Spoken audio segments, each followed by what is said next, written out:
I am giving the signal. All right, once you give me the signal, you tell me when you want 30 seconds and then I'll mark it from there, okay? Yes, exactly.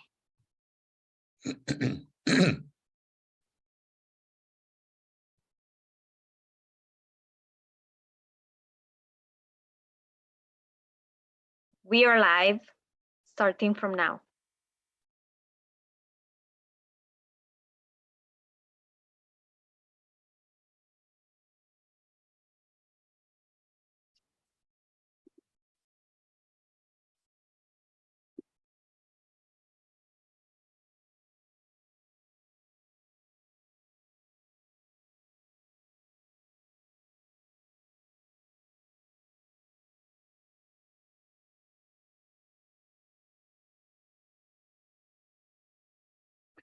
Hello, everybody, and welcome to Youth Stories and Innovations for a Food-Hungry World. Happy World Food Week. I'm Frank Sesno. It is my absolute pleasure and privilege to be with you today and to lead a conversation that I know you will find fascinating and inspiring, because we are going to hear from some remarkable young people who are doing remarkable things with their ideas and their innovations, but also the stories they tell around them. World Food Day marks the founding of the UN Food and Agriculture Organization, and it promotes global action to end hunger and ensure healthy diets for everybody on this planet. This year's theme is Leave No One Behind: better production, better nutrition, a better environment, and a better life. And no one could put it better than that. It is a true and awesome, but completely achievable, ambitious goal. This year, we're excited to be part of the World Food Forum. We're organizing a regional satellite event, we here being Planet Forward, which is based at the George Washington University and involves universities across the United States and around the world. We're doing this in partnership with the FAO Liaison Office for North America. The World Food Forum is a new platform, really, that's gaining momentum and activating youth solutions for food systems and their transformation.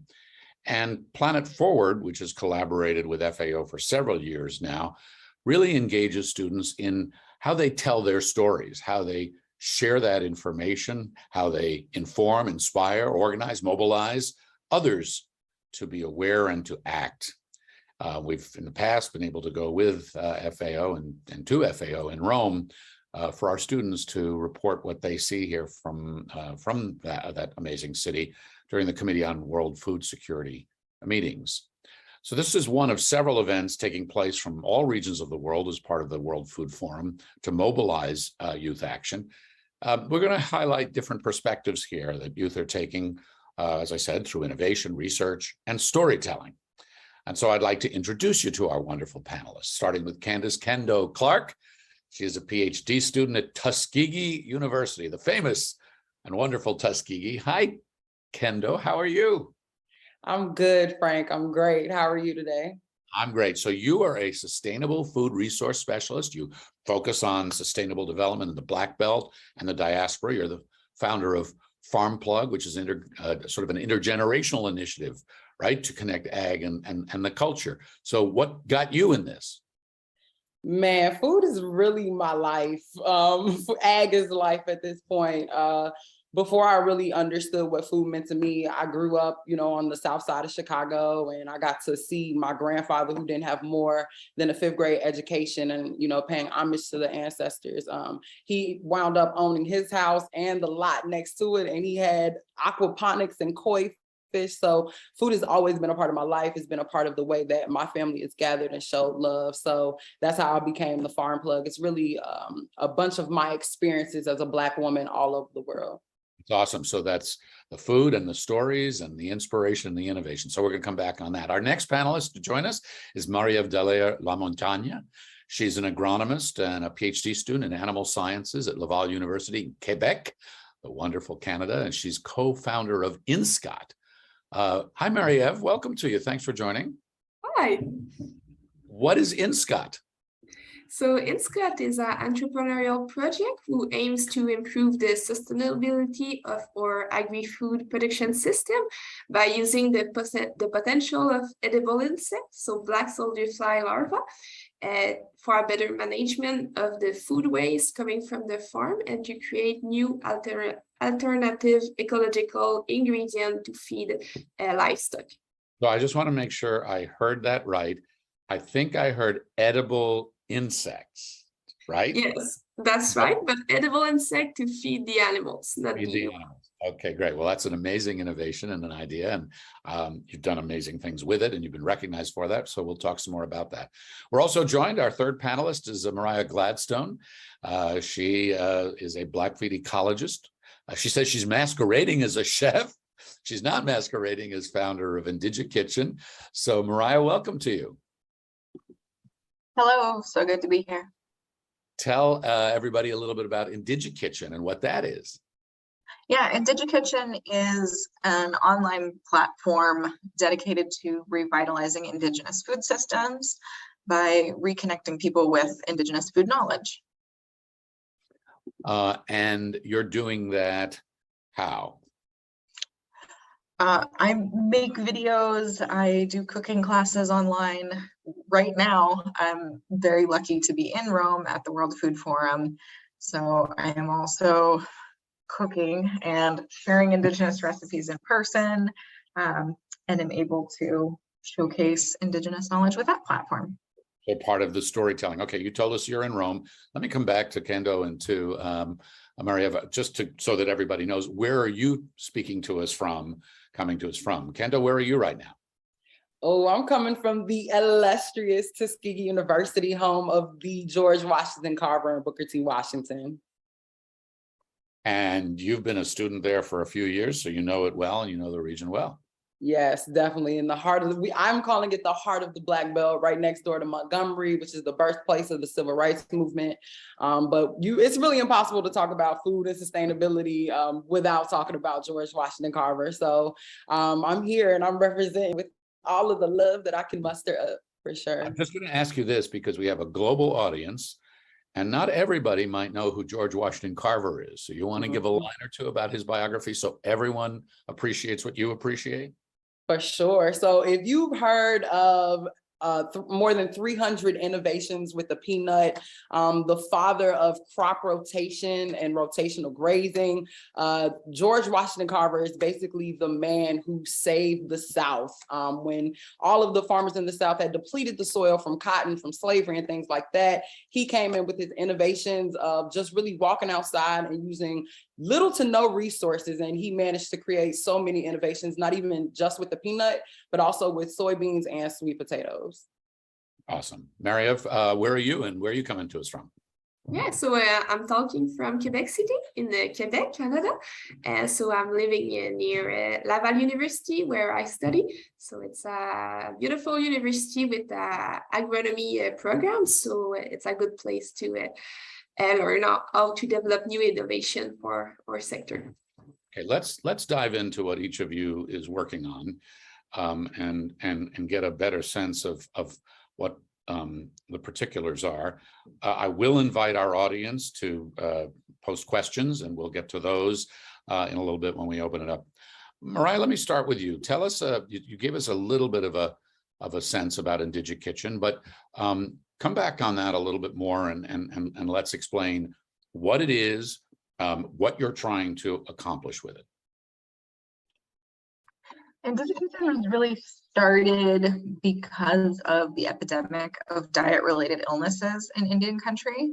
And from that came this need, not just to restore access to traditional foods, but also to make sure that people knew what to do with them. And so I started creating cooking videos of the things that I knew how to make. I connected with other Native people to compile more recipes and to film them and to get that material out.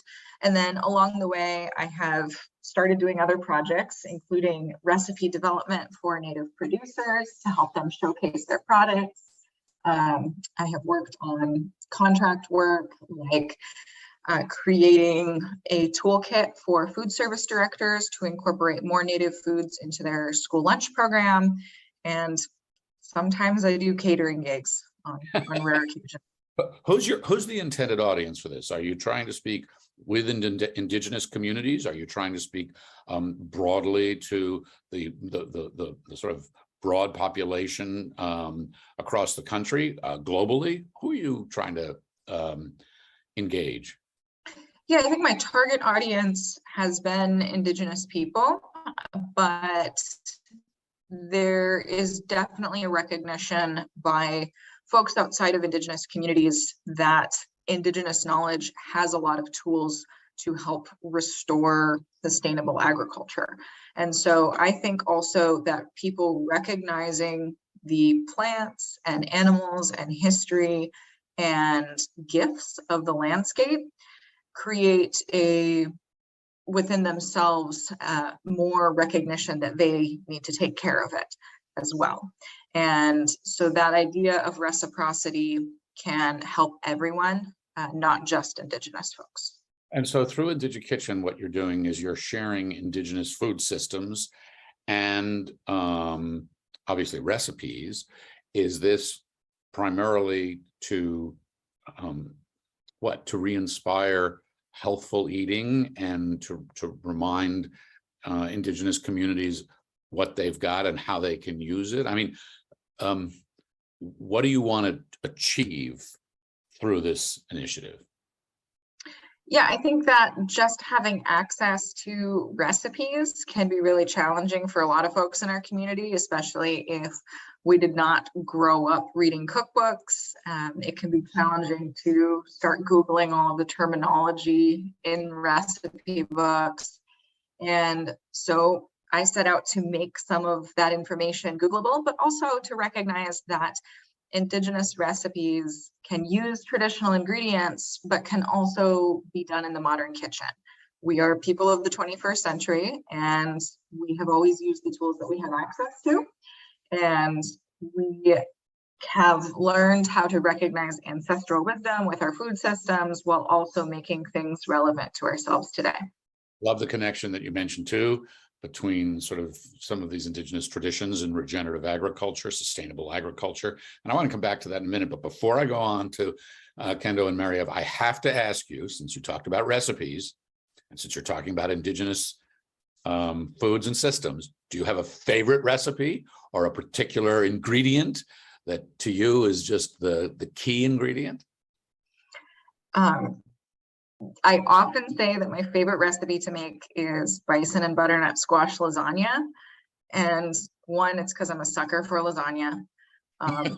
But two, it really merges both my Blackfeet ancestry, which is of course a hunter-gatherer tradition. We are people of the bison on the plains, and my Cherokee ancestors who were farmers, and that recognition to the squash that they grew. And so it's really easy. You just cut up a butternut squash into rectangles and use them to replace lasagna noodles in a recipe, and then just make a meat sauce. I generally use ground bison and tomato sauce, and you can always add fresh greens and peppers and onions and things and really make a nice rich sauce to it. And then you just layer it up and bake it until your squash is soft. Well, if you weren't in Rome now, I'd say the rest of us are coming over for dinner, but we'll do that another time.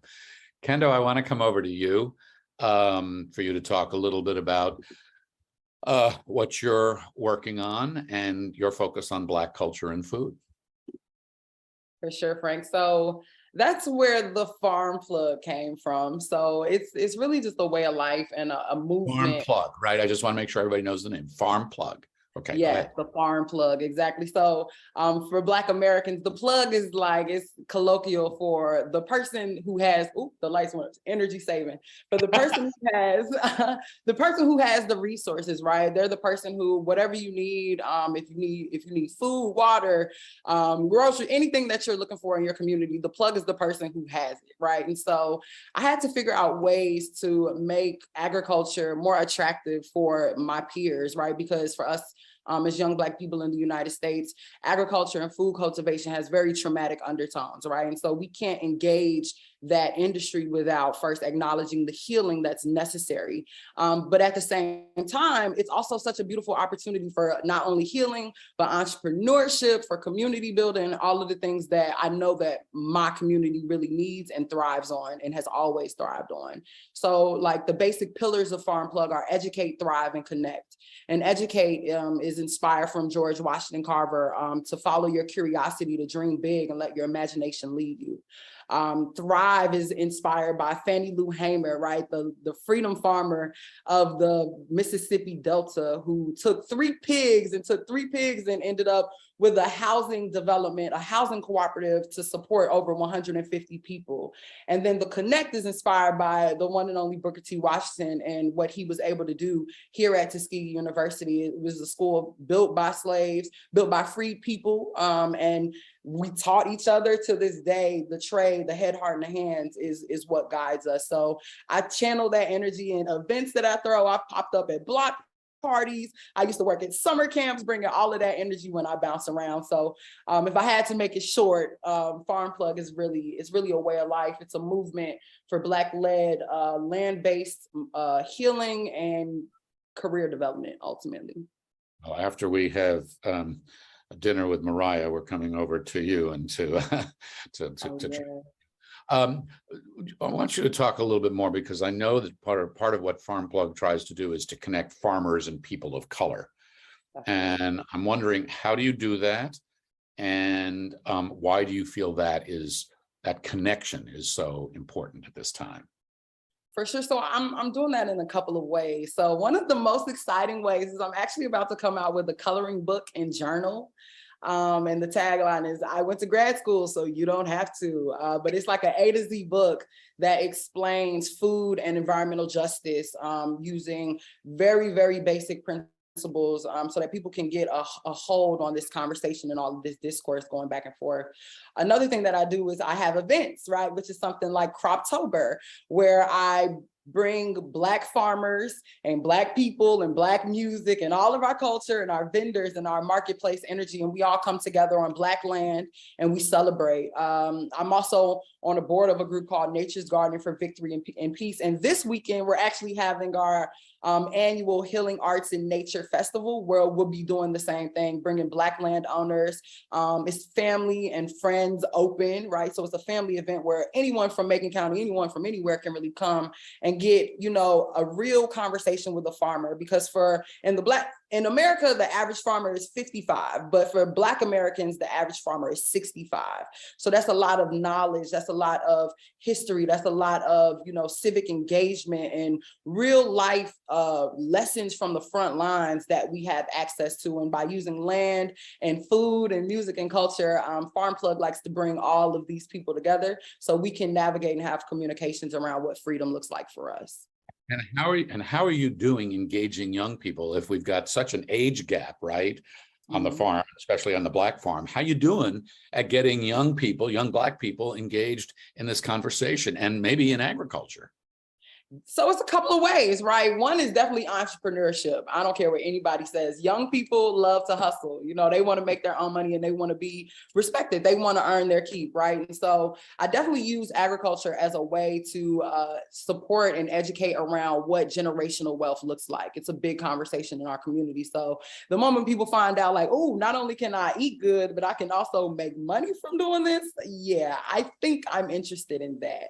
And another way that I do it is, like I said, I've worked at some awesome summer camps. And one of the most memorable experiences that I have is working for a group called Urban Growers Collective. And they actually won the Climate Innovation Cup at COP26 for the awesome, cool things that they're doing. But working there and just taking every opportunity that I have to educate students on how real food justice is, how real food sovereignty is, and how important they are for food security, not only for themselves, but for their communities and their families and for everyone's future. Okay, Maria, let me come over to you. That's just amazing, Kendo. I love what you're doing, and we're gonna make this a conversation and open it up to the audience in a few minutes too. But Maria, let's talk about your interests, because you talked about your project in Scott, but this is really about animal waste, right? That's what you told us. So how did you get interested? I mean, animal waste, where did that come from? Yeah, so when I was studying agronomy, I was really enthusiastic about insect production. I have read a lot of article about the potential of insect to feed animals, to feed humans, but also to reduce food waste. And I thought it's amazing. We need to do something about that because it's a lot of, a theoretical concept, but there is no concrete application for using insect to bioconvert carcass or unmarketable eggs or, meat residue coming from the transformation process. And I was talking with two agronomists working for a farm a farm in Quebec. It's a hatchery, so it's a farm who produce chicks for the replacement of chicken and other farm. And they had a lot of residue that they were just taking away to a rendering plant. And a rendering plant is a place where the residue are transformed into animal meals by thermal treatment. So they are like not burned, but they are eat and they are transformed into ingredient to feed the animal. So it's a good concept. It's a circular economy concept, but there is a lot of energy cost and greenhouse gas emission. So talking with them, we decide that we want to do something about it. We want to found a project and offer a service to the producer to valorize their waste in a more sustainable way by using the potential of insects. So insects are tools from nature to just transform carcass to new ingredient. It's really the model from nature. We want to take that and put that in our farm production system. So let me see if I got this right. You take the insect basically feeds on the animal waste, right? The byproducts that would otherwise go into bad places, right? And then you use those same insects to feed back to the animals. So that becomes the sort of circular system. Exactly, like in nature, if an animal in nature die, insect will decompose it, and after that the insect will be used to feed birds or frogs and animal in the forest. So it's the same principle we want to take back in our farm instead of eating the animals like with the thermal treatment to transform it with high energy cost. Why do that when insects are perfectly adapt to this condition to transform this waste in a more ecological way? So what kind of insect does this? Is there a particular insect that you're working with that is this magic circular agricultural magic wand? Yeah, so we work with black soldier fly larvae. So it's not really common in North America, but you find a lot of that in South America or in Asia. So it's a little bit bigger than the common housefly we are used to. And then the advantage of this insect is that they grow really fast. You're really efficient on a wide variety of residue, like plant residue, animal waste. And also the larvae are really rich in protein and fat. So it's really good quality ingredient to feed livestock as pig, chicken, fish. Yeah. So let me just stop you there to make sure everybody understands. What would you actually feed to the animals of this insect, and in what form? You're not giving them handfuls of insects to eat. So it's a possibility to take like the full complete larva to feed your chicken at home. It's a good source of protein, but it's more easy on a big scale to transform the larva to separate the protein from the fat. So you can dry the larva and after ground it, and you have a flour that is easy to incorporate into the animal feed and to really respond to their nutritional need by separating the protein from the fat from some minerals ingredient, for example. So it's sort of an insect meal. It becomes kind of a meal that gets folded into the rest of their food diet. Insect meals instead of fish meal or soy meal that are associated with some ecological problems such as loss of biodiversity or deforestation. So it's interesting because we are creating new ingredient with our waste instead of exploiting a resource. Well, I think we've established here that each of you is doing something remarkable and innovative through IndigiKitchen, through InSCOT, through FarmPlug. All of you are doing incredible things. Part of our conversation here today, too, is to think about how you tell that story so that others know about it. How you tell that story so that others may be inspired to join your movement or to add to the momentum. So let's just kind of whip around. Mariah, you want to go first? How do you tell your story? Yeah, I think that telling the story of our food systems is so important to the way that our audience receives it.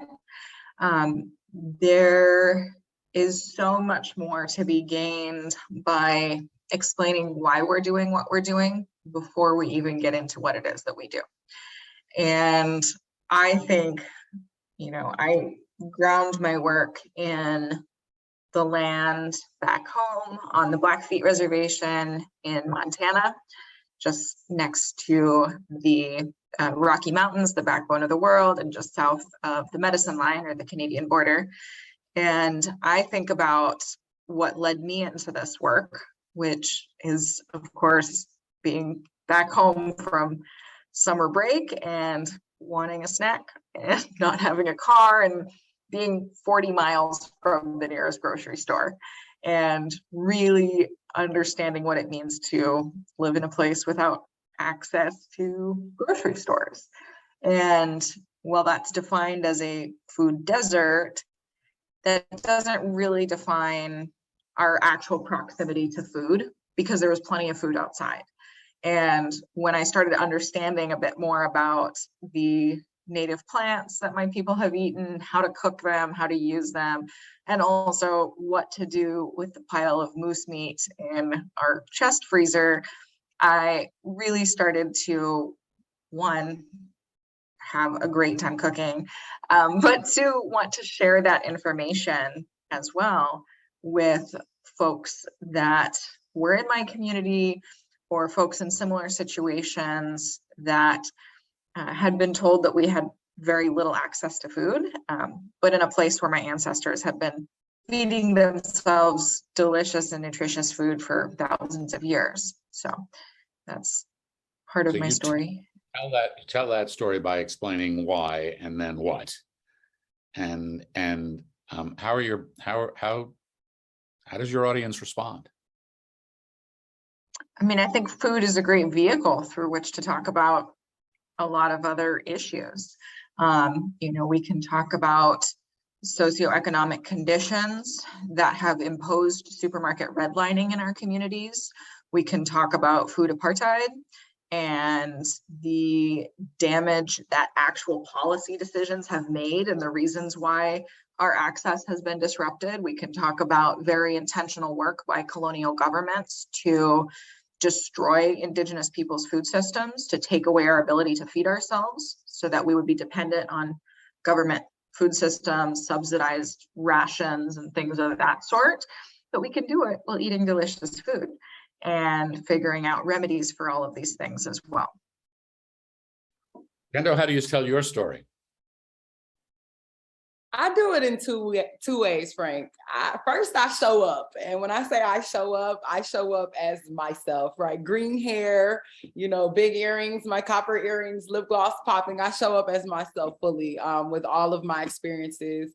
Like I said, being a Black woman, agriculture has taken me all over the world. So I've been able to learn sustainable beekeeping in Jamaica, to eat Peking duck in Beijing, all because I'm connected to the land. And so when I show up and I tell people about, especially young people, right, in this globally connected world, and I tell them tomatoes and corn and hemp and industrial cannabis, all these things have taken me all over the world, y'all. And then they're like, well, I want to go, I want to travel.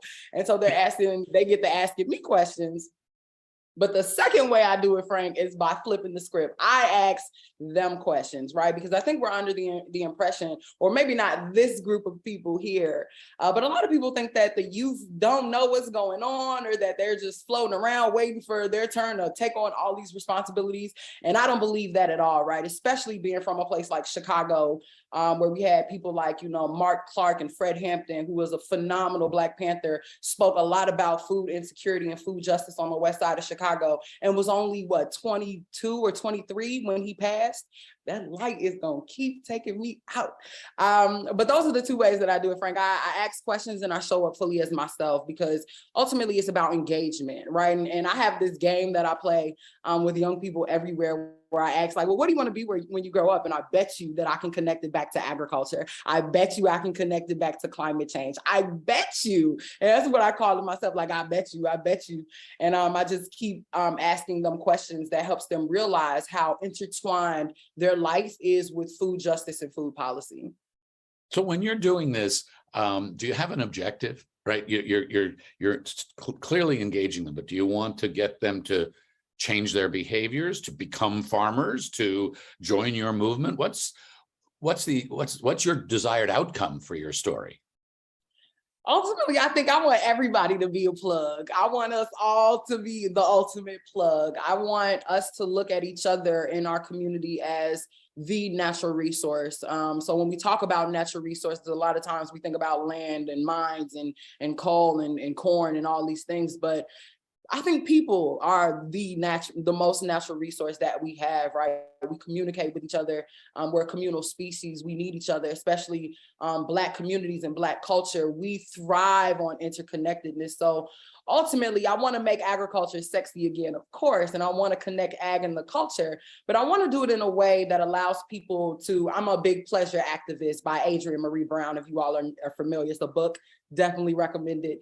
But I'm a strong believer that when people feel good and they're doing things that makes them happy, it's easier for them to imagine a world where everyone can do things that feels good and makes them happy without taking away or limiting the freedoms of everyone else. So ultimately, Frank, my objective is to inspire. My objective is to connect, is to educate, thrive, and connect. I want people to learn about everything, all of the opportunities that are around them, from the soles of their feet to the air that they breathe above their heads. I want them to know that survival is just the bare minimum, right? We're going to survive anyway, because that's what we've always done as not only humans, but as Black people specifically. But our generation and the age of technology, we don't have to settle for survival. We can thrive, and we can do that not only by educating ourselves, but also connecting and being intentional with the connections that we make to each other and to our elders, who again have all of this knowledge and have really done this work already and are really just waiting for us and our energy to impart that wisdom upon us. Well, I'm thinking if anybody can inspire in the mission that you've laid out, you can do it, because you're doing it here. But Mary-Eve, your story is a little bit different, because you're doing the research on this project. It's not a business quite yet, and it's insects about animal waste. So it may not be the story that most people want to tell before they sit down to dinner. So how do you tell this story, and how do you make this something that people care about? Yeah, so it's kind of a challenge with auto technology, because people associate insect with something disgusting or scary, and especially Westerners are reluctant to eat insect directly. So when we talk about the human eating insect, because it's full of flavor and texture and the nutrients, and I really enjoy eating insect for my part, but I think we have some limitation because of cultural or emotional experience. And what I see is that young people are really more open-minded about edible insect production and eating insect. And during my study, I've done a lot of presentation in school with young children, but also some teenagers because we have a bachelor in the production and the transformation of edible insect at the university, so we can talk to child in school. And the young people are ready to try insect. They want to change their way of eating, to do a difference for the environment. So I really like to talk with them.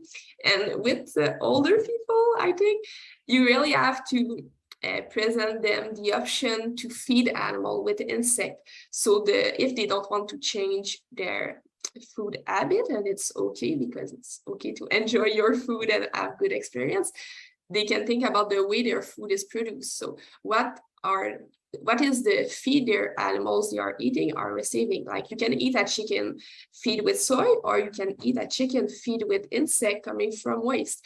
So it's really it's all about the way you produce the food, I think, and people are really open to eat more ecological food. So it's the part of the story that I try to put in front when I talk about edible insect and autotechnology and all the potential of insect to make a difference for the environment. And yeah, about animal waste, I think a lot of people just don't know about like what happened with the carcass of dead animals in farm, what happened with the extra manure, what happened with the residue from the transformation. People just sometimes think it's disappear, but no, like there is some ecological cause with the treatment of this carcass and all this waste, and it should not be considered as waste, but it should be considered as resource, because they are still rich in nutrients, they still have a lot of potential, and it should continue to be used to produce food. So yeah, I try to just inform, and I think it's a complicated story because you're asking people to understand a food system that they don't understand mostly. yeah, but They it's go to the important. market, they buy a piece of meat. If they eat meat, it's wrapped in plastic. They take it home. They don't see the animal. They don't see the process. That, you know, so we've got a lot of. That's why the storytelling matters, is because we've got to educate people. But most people aren't going to go out of their way, Mary-Eve, to read about how animals are slaughtered or what happens to the waste. So we have to find ways to tell that story in ways that people can accept and understand, and not just gross out, if I can use a term. I think when you understand a system, you want to make a difference. You want to protect it. Like Maria said, like if you know where your food comes from the landscape, you want to take care of the landscape. I think it's the same with the food production system. You need a good understanding to want to make an action and change in your habit. Sure. Can I ask, do you eat insects yourself? Yeah, I produce insect in my apartment in Quebec City, and I really enjoy eating insect. But at the start of my study at university, I was really Mariah, insect. Mariah, are insects in any of your cooking cookbooks and recipes? I don't have any insects in any of my recipes, but I do have some frozen cicadas in the freezer at home. Because after George Washington burned the Haudenosaunee villages and eliminated all of their food stores, it was a year that the cicadas emerged. And so they were how the people were able to feed themselves after George Washington ordered General Sullivan to march on the people. So cicadas have a very special place in Haudenosaunee food culture, and a recognition that the land will take care of us. Kendo, any insects in your diet? That'll be a no for me, Frank. Not high on the list. We'll let you work together. We'll get there. All right. I want to remind our audience that if you have questions for any of our wonderful guests here, our panelists, use the Q&A function and put your question in, and I'll pass that along. And while we're waiting for that, I want to throw a question out to the three of you and encourage a conversation amongst you, and feel free to pose a question to one another or however you want to do this.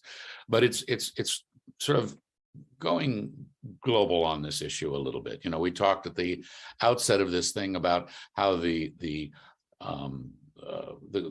objective and the focus of World Food Day and what FAO is doing is trying to focus this year's theme on leave no one behind, better production, nutrition, and a better environment for a better life. All right, and how central food is to that. And yet, because of political, humanitarian, and any number of other realities that we confront, we have a billion people, or nearly a billion people, who are confronting food insecurity in this world. And we have food deserts in this world, and we have people who don't have access to the kinds of healthy and affordable and accessible food that they should have. I just want to open it up to the three of you for your thoughts on this, and whether and how you feel you and youth, because our focus here is on what young people are doing, can change this, and how.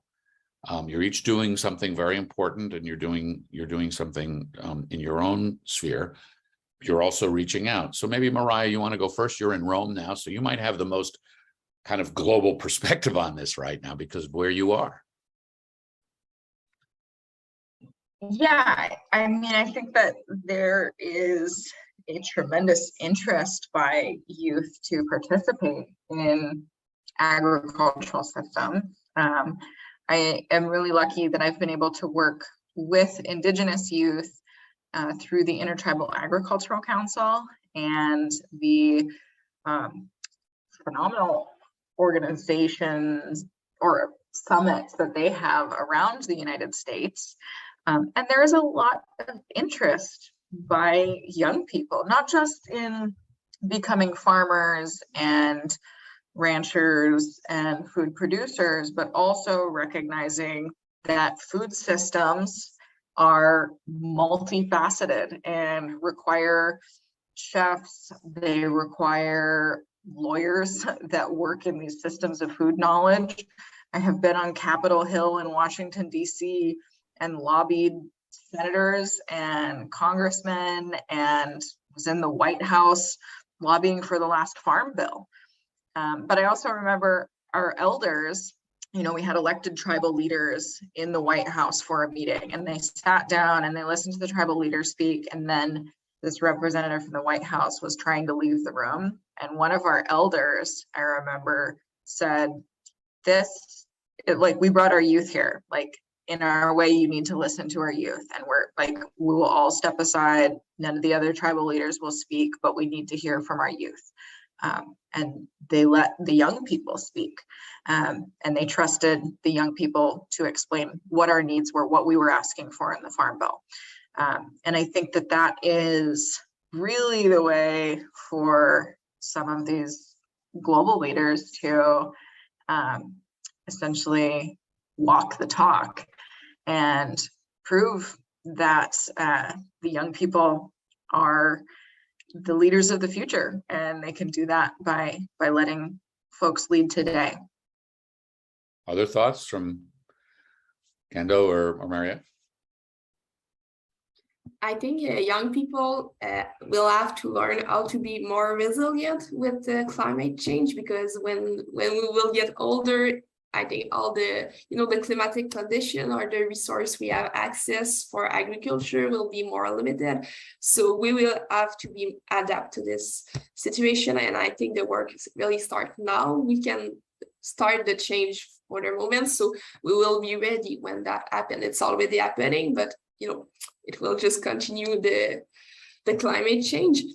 So yeah, I think to be more resilient, we need to connect with our agriculture to know where our food comes from, how to produce food, how to diversify our production system also, so we can be autosufficient. We can produce all the food we need to respond to our nutritional needs.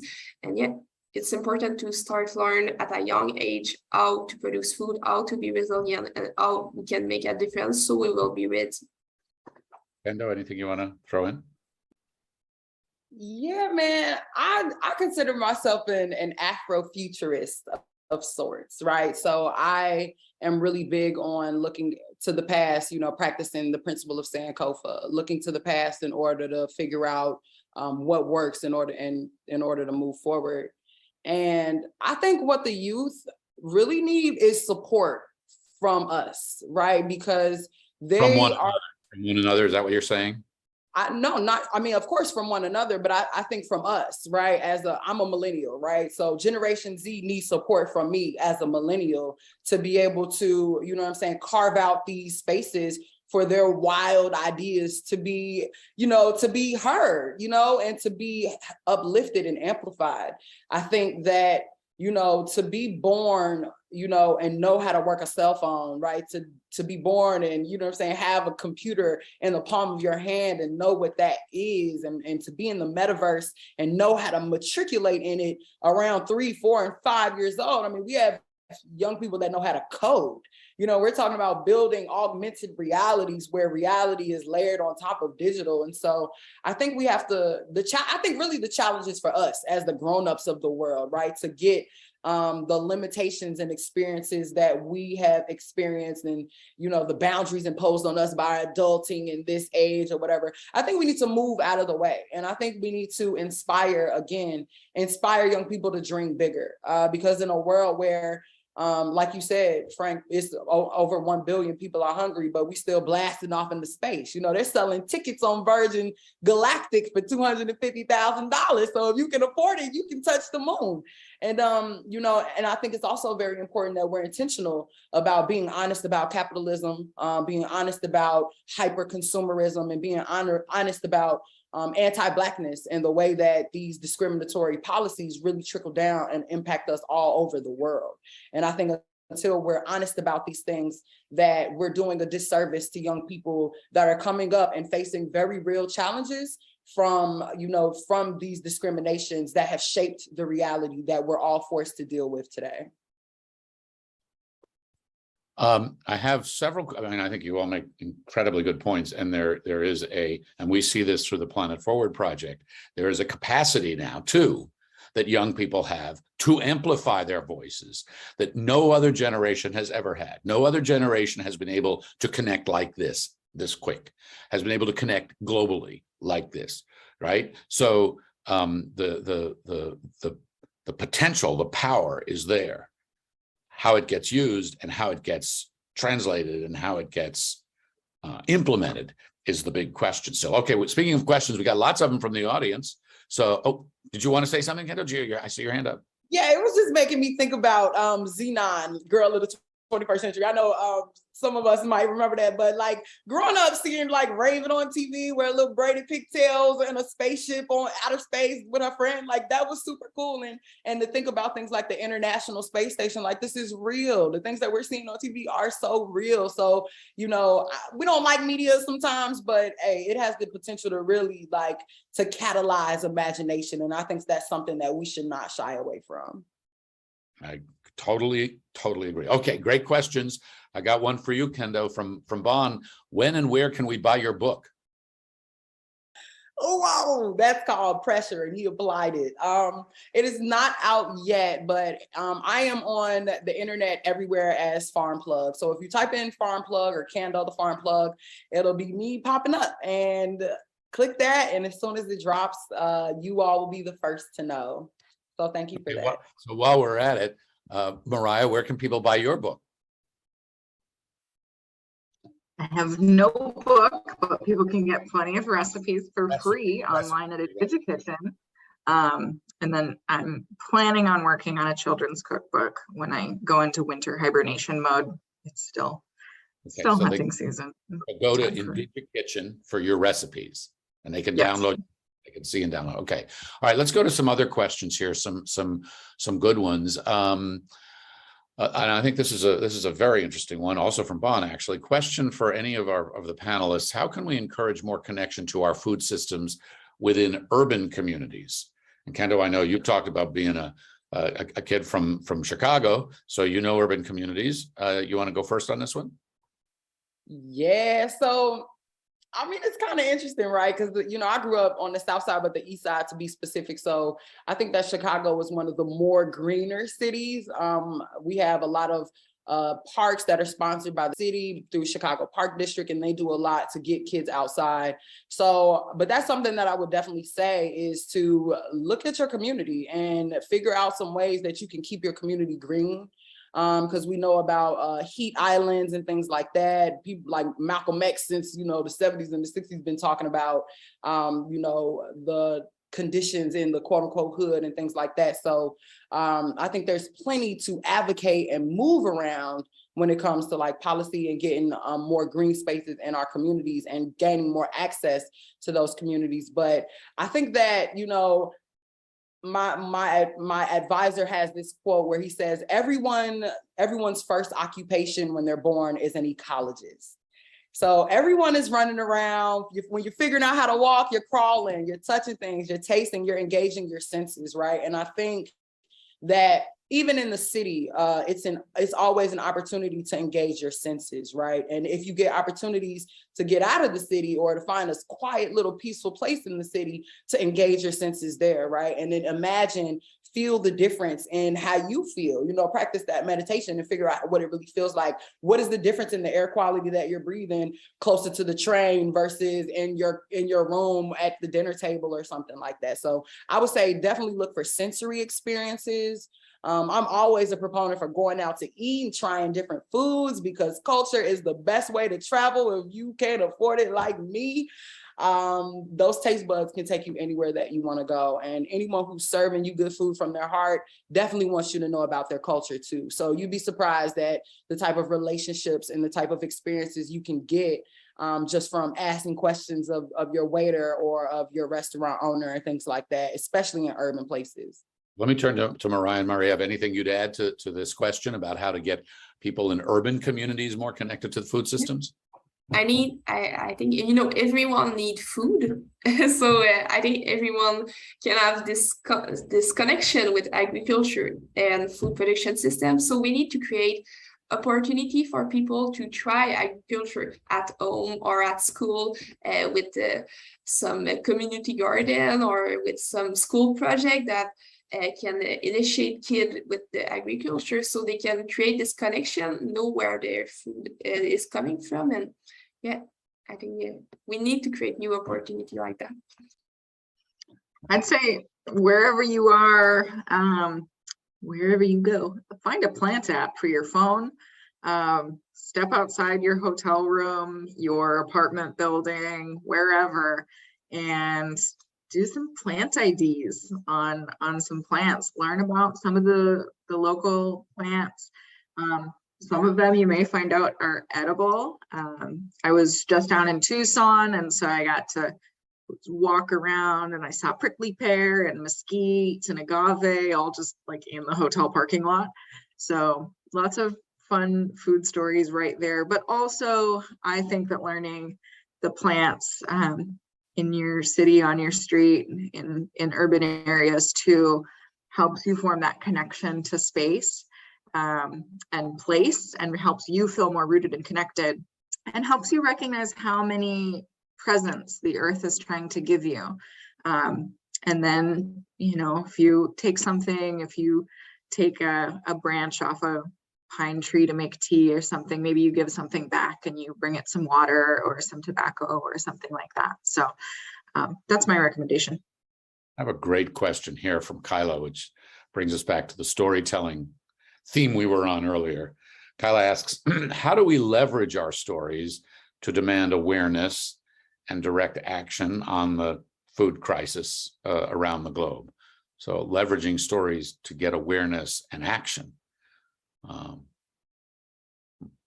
Mariah, why don't you lead us off with this one? Since again, you're in Rome right now, which is where a lot of this conversation is taking place. Yeah, I guess the first thing is establish what kind of action you want to ask for. And then back up from that spot. What will be the motivating factor to help people want to perform the action that you are asking them to do? There's policy change, there is land back, there is reduced food waste, there is finding regenerative agricultural solutions and implementing policies that will actually make that happen. There are lots of things that you may be asking for.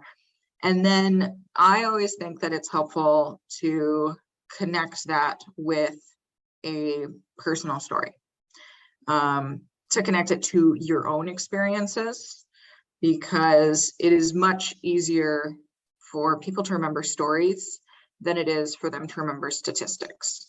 Yes. So, if you have a story of, I heard a story today about from a wonderful South African woman who had brought what she called magic beans. They're a traditional ground nut in her community, but she could talk about the nitrogen fixing properties of them. But I remember her talking about how her grandma farmed them, and her grandma, she would go out in the field with her grandma, and they would pick the beans together. They would sort them and package them up into bags, and they would take them into the market. And she remembers just being at her grandma's elbow height and helping her grandma sell these beans in the market.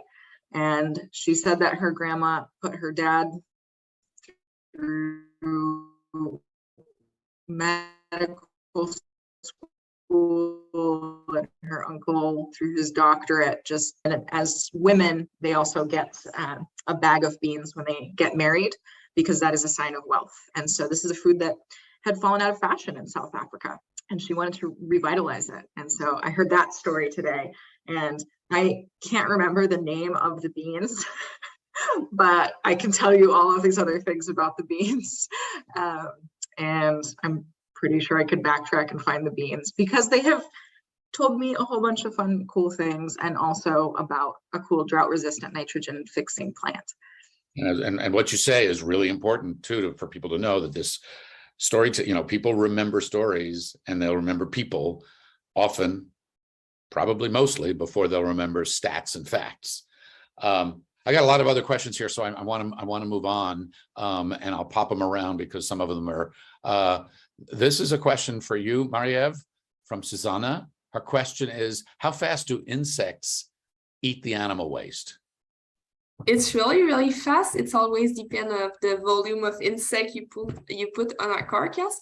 But generally for a black soldier fly, for example, in only 2 weeks, they complete their larval stage. So you put a larva small like this, you can't really see it, and in 2 weeks it will become like big like that, and it's ready to harvest and to feed to animals. So they are so efficient. It's like magic, there is magic bean and there is magic larva. And yeah, it's really impressive. At first it can look disgusting, but after that you just learn how to appreciate it and see how nature is great. Even in French, Marie-Ève, I think beauty is in the eye of the beholder translates to this. So, Canto, here's a question for you. How many young farmers do you know and do you work with?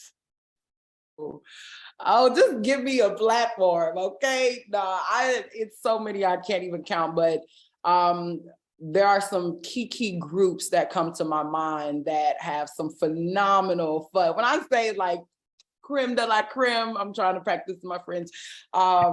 They are phenomenal. So that makes me think of, like I mentioned earlier, Nature's Garden for Victory and Peace. You've got the National Black Food Justice Alliance, who is led by two beautiful, awesome Black women, Dr. Jazz and Cicely Garrett.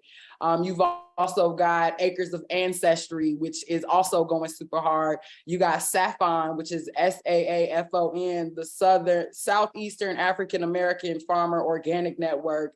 You've got in Chicago, you got the Chicago Food Policy Action Council and Advocates for Urban Agriculture, which is filled. When I say I go hard for my city, I am not gonna lie. I think a lot of cities are doing a lot of things to go green, but I would argue that Chicago and the United States is one of the most forward-thinking, one of the most green, energy-friendly places, and they are doing some amazing things.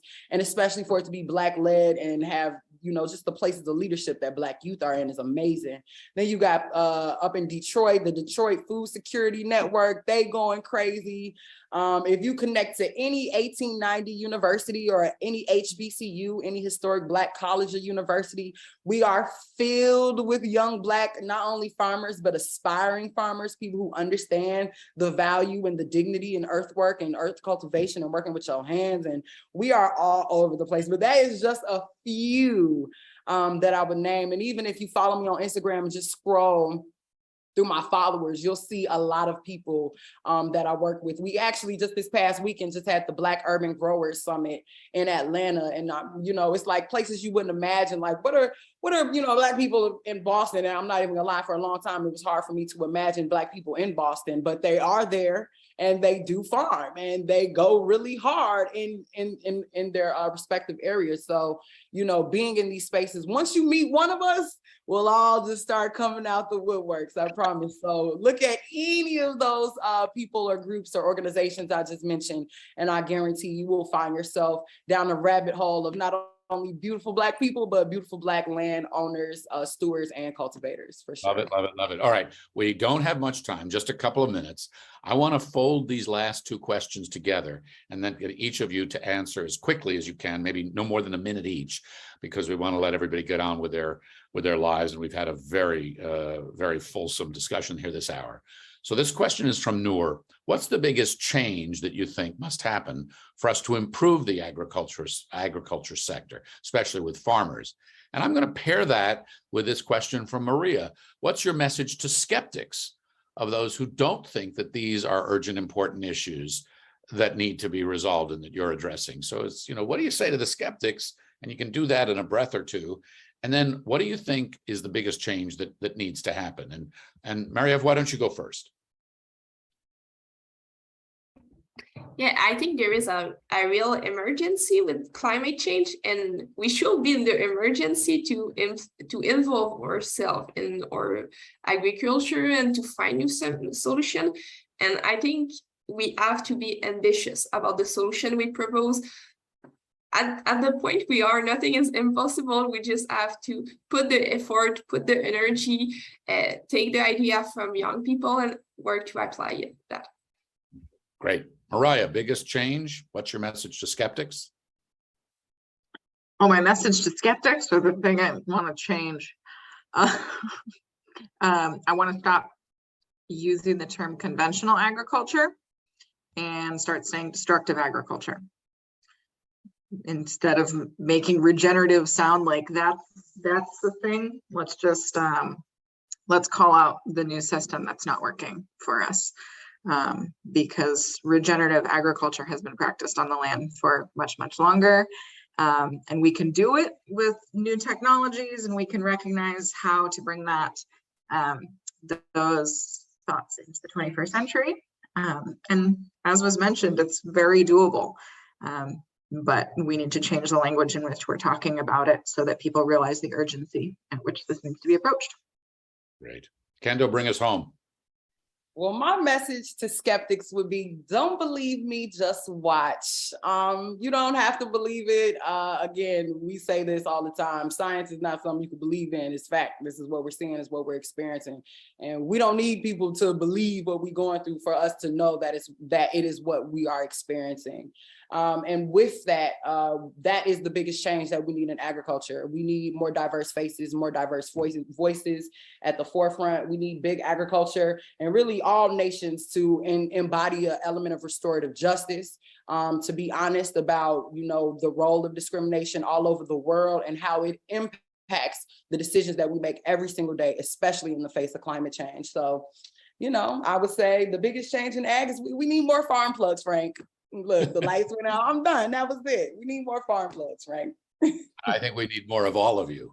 So I want to thank you on behalf of FAO North America and Planet Forward, and all of us really for this incredible and inspiring conversation. You're innovators, you're storytellers, and you're bold, all of you. And it's what we need.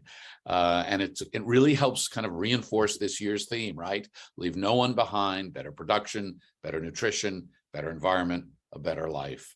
And on behalf of all of us, as I say, at FAO and Planet Forward, thank you very much. We look forward to working with FAO to share youth stories, to move the planet forward. So check us out at planetforward.org. Thank you all very much. Good luck to you. And thanks to the audience for watching.